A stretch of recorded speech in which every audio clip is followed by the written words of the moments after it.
ومن يضلل فلا هادي له أشهد أن لا إله إلا الله وحده لا شريك له ونشهد أن محمدا عبده ورسوله اللهم صل وسلم على سيدنا محمد وعلى آله وأصحابه ومن تبعهم بإحسان إلى يوم الدين أما بعد قال الله تعالى في القرآن الكريم أعوذ بالله من الشيطان الرجيم يا أيها الذين آمنوا اتقوا الله وقولوا قولا سديدا يصلح لكم أعمالكم ويغفر لكم ذنوبكم ومن يطع الله ورسوله فقد فاز فوزا عظيما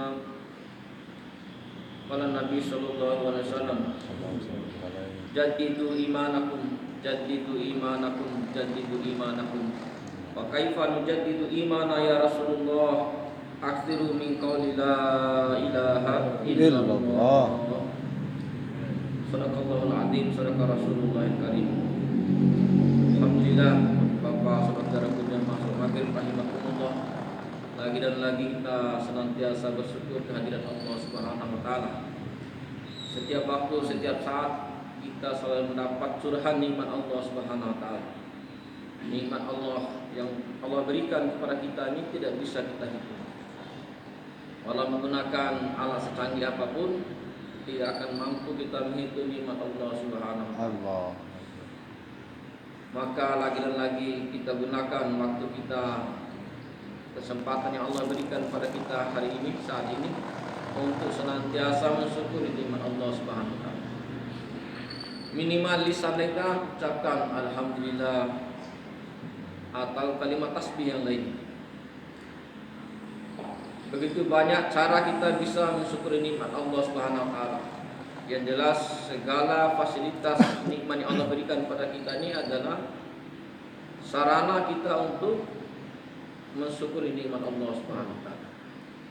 Allah berikan kita sehat, maka mari kita gunakan sehat kita untuk mentaati Allah Subhanahu wa taala. Itu adalah syukur atas nikmat sehat. Demikian juga Allah berikan kita nikmat kekayaan, maka gunakan kekayaan kita untuk mentaati Allah Subhanahu wa taala. Jemaah rahmati Allah Subhanahu wa taala, salawat dan salam senantiasa kita sampaikan juga untuk Nabi kita Muhammad sallallahu alaihi wasallam, Nabi beserta keluarga, sahabat dan kerabatnya serta para pengikut setianya hingga akhir zaman. Karena berkat pengorbanan mereka yang tak terkira berupa derayan keringat, air mata, bahkan darah mereka, kita telah sama-sama yakin Islam sebagai agama yang hak, agama yang diridhai Allah Subhanahu wa taala, jaminan keselamatan kita dalam kehidupan dunia sementara hingga kehidupan akhirat yang selama-lamanya. Jemaah rahmat Allah Subhanahu wa taala, menjadi ketetapan Allah Subhanahu wa taala. Siapa saja yang mentaati Allah Subhanahu wa taala, mentaati Rasulullah sallallahu alaihi wasallam, maka dialah yang sukses, dialah yang beruntung. Inilah keadilan Allah Subhanahu wa taala. Allah memuliakan manusia ini bukan karena faktor-faktor yang lain, tapi karena faktor agamanya. Siapa saja yang takwa pada Allah Subhanahu wa taala, maka dialah yang mulia. Apakah dia orang desa, orang kota, pejabat atau rakyat, apabila dia taat pada Allah Subhanahu wa taala, maka mulia di sisi Allah Subhanahu wa taala.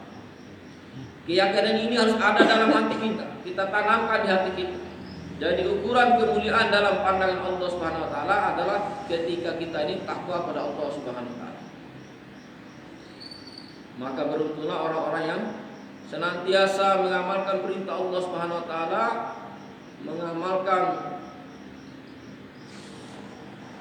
aturan Allah Subhanahu wa taala sesuai dengan contoh Nabi kita Muhammad sallallahu alaihi wasallam setiap waktu dan keadaan.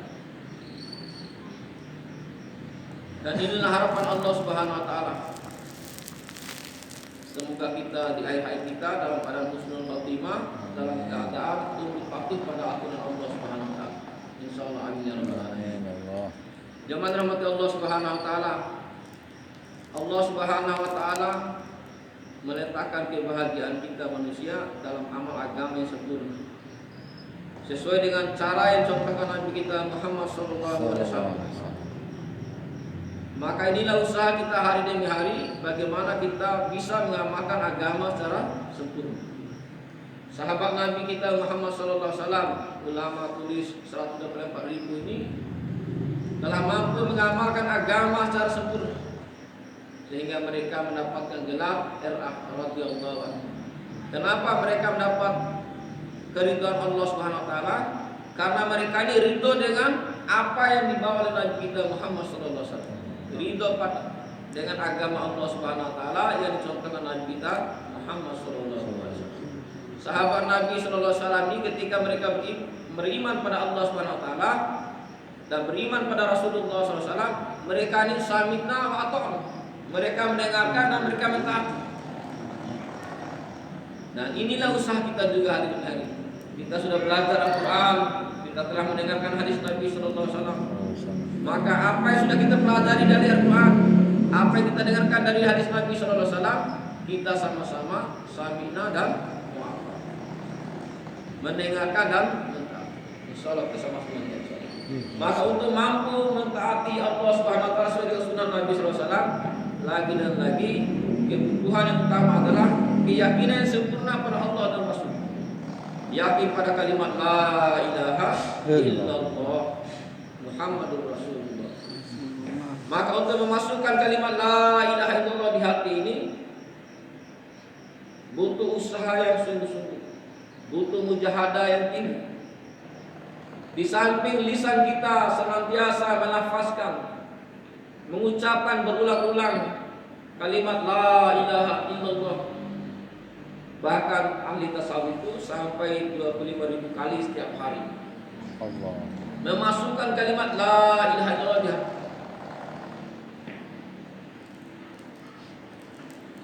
Di samping menafaskan secara pribadi atau dalam bentuk zikir, maka kalimat la ilaha illallah ini harus didakwahkan, harus disampaikan kepada umat sesuai dengan contoh Nabi kita Muhammad sallallahu alaihi wasallam. Nabi ini sudah beriman pada Allah Subhanahu wa taala, tapi Nabi dakwahkan kalimat. Setiap jumpa manusia Nabi sampaikan, ya ayuhan nas qul la ilaha illallah tuflihun. Maksudnya ini sebenarnya hakikatnya bukan untuk manusia saja, tetapi memasukkan keyakinan ini pada hati orang yang mengucapkan. Maka insyaallah kita sama-sama niat usaha jumpa manusia sampaikan kalimat la ilaha illallah. Kelihatannya kita ajak manusia taat pada Allah, kelihatannya kita mengajak orang mengucap la ilaha illallah, tapi hakikatnya adalah untuk memasukkan kalimat ini dalam hati kita pribadi sebenarnya. Allah. Karena Allah Subhanahu wa taala sudah perintahkan, apabila kalimat ini yang hak ini disampaikan, didakwahkan, maka kalimat ini akan masuk ke hati kita dan Allah Subhanahu wa taala akan perbaiki iman kita, perbaiki amal. Ya ayyuhan nas la ilaha illallah tuflihun. Itu yang disampaikan Nabi kita Muhammad SAW. Allah berfirman dalam Al-Quran itu, wa man ahsanu qawlan mimman da'a ilallah wa amila shalihan wa qala innani minal muslimin. Barang siapa